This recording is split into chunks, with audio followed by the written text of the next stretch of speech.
The referee looked at his watch. The players were already in position. The crowd was ready. Millions of viewers around the world were ready. Yet the match did not restart.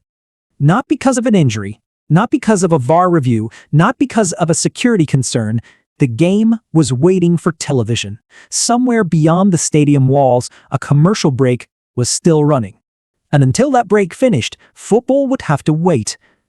For over a century, the sport operated under a simple agreement. Once the whistle blew, the match belonged to the players. Television adapted to football, not the other way around. But during World Cup 2026, something changed. Matches began stopping at predictable moments. Broadcasters began receiving dedicated advertising windows. Coaches gained scheduled opportunities to speak with players. Sponsors gained guaranteed visibility, and suddenly supporters began asking a question that FIFA never wanted attached to the World Cup. Were these breaks really about player welfare, or was football slowly being redesigned around television money? Because the deeper you investigate the most controversial rule of World Cup 2026, the more it begins to look like something much bigger than hydration. It looks like a glimpse into football's future. Football's greatest strength was never just the goals, it was the flow. Unlike most major sports, football refused to pause every few minutes.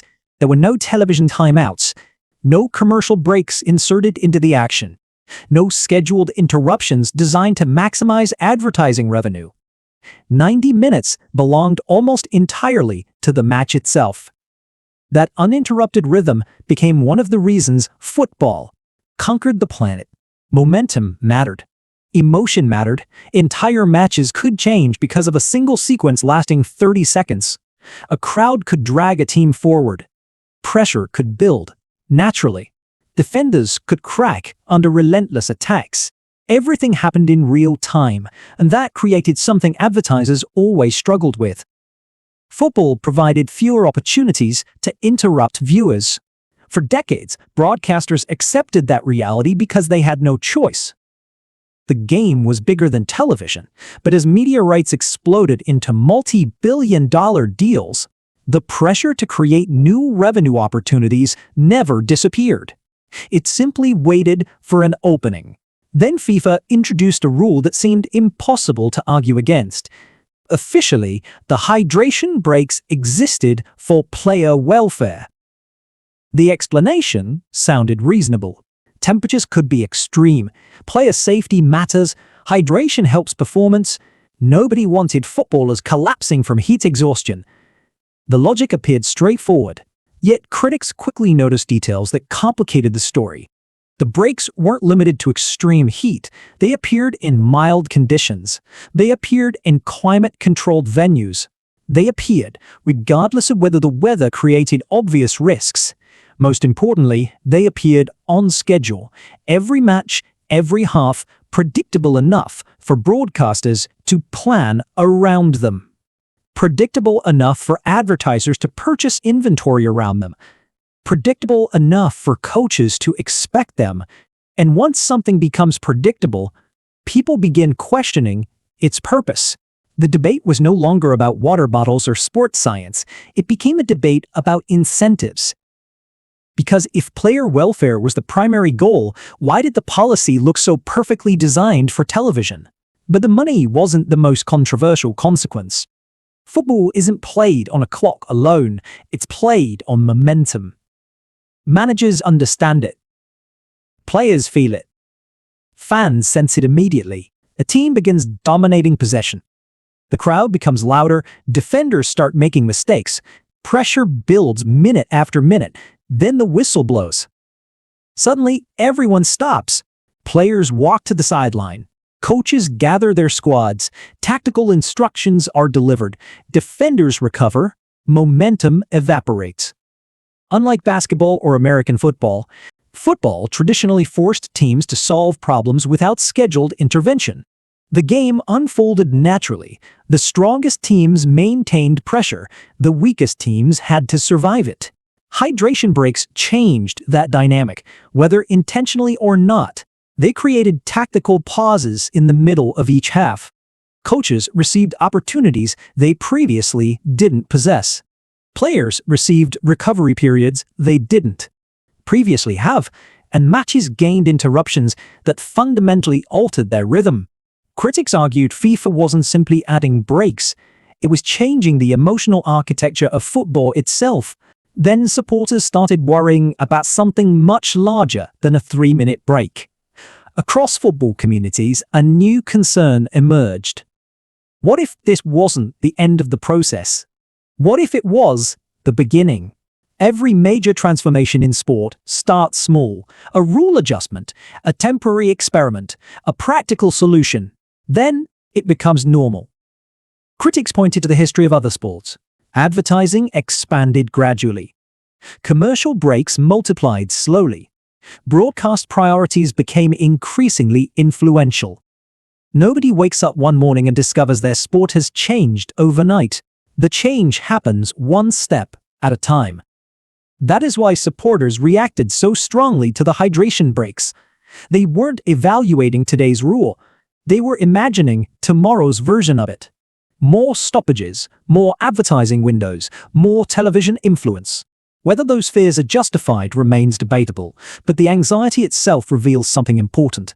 Many fans no longer trust FIFA's motivations. What makes the controversy even more fascinating is that FIFA spent years arguing against exactly this kind of interruption. Throughout modern football history, governing bodies repeatedly defended the sport's continuous flow as one of its greatest strengths. Referees were instructed to discourage time wasting. New rules were introduced to speed up substitutions. Goalkeepers faced increasing scrutiny for delaying restarts. Officials became obsessed with maximizing active playing time. The message was always the same: keep the game moving, protect the flow, respect the rhythm. Yet World Cup 2026 created a strange contradiction. On one hand, FIFA was cracking down on every unnecessary second lost during normal play. On the other hand, it was introducing a guaranteed 3-minute stoppage into every half. For many supporters, those two ideas felt impossible to reconcile. The organization appeared to be fighting wasted time, while simultaneously creating new stoppages of its own. That contradiction fueled skepticism, because once fans notice inconsistencies, they begin looking for alternative explanations. And the easiest explanation was also the most uncomfortable one. The breaks were not primarily serving football. Football was serving the breaks. And that's when the debate stopped being about hydration altogether. At its core, this controversy isn't really about water breaks. It is about trust. Trust that decisions are made for the benefit of the sport. Trust that player welfare isn't being used to justify commercial objectives. Trust that football's governing bodies remain guardians of the game rather than managers of a media product. FIFA insists the breaks are necessary. Many coaches support additional hydration. Some players appreciate the recovery period. Those arguments deserve consideration, but perception matters. And the perception among many supporters is that World Cup 2026 created a solution that happens to be extraordinarily valuable for advertisers. Once fans begin questioning motivations, every future decision becomes harder to defend. The hydration break became controversial because it symbolized something larger: the growing tension between football as a sport and football as a business. The hydration breaks may eventually disappear. The arguments may fade. Most supporters will remember the goals, the celebrations, and the champion that lifts the trophy, but certain moments reveal deeper truths about where a sport is heading.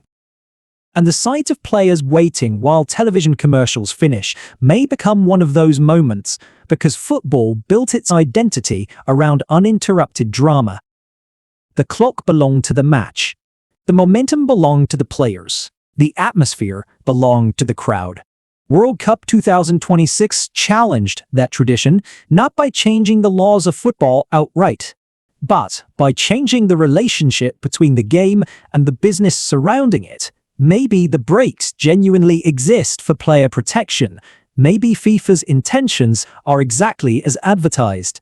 But millions of supporters immediately saw something else.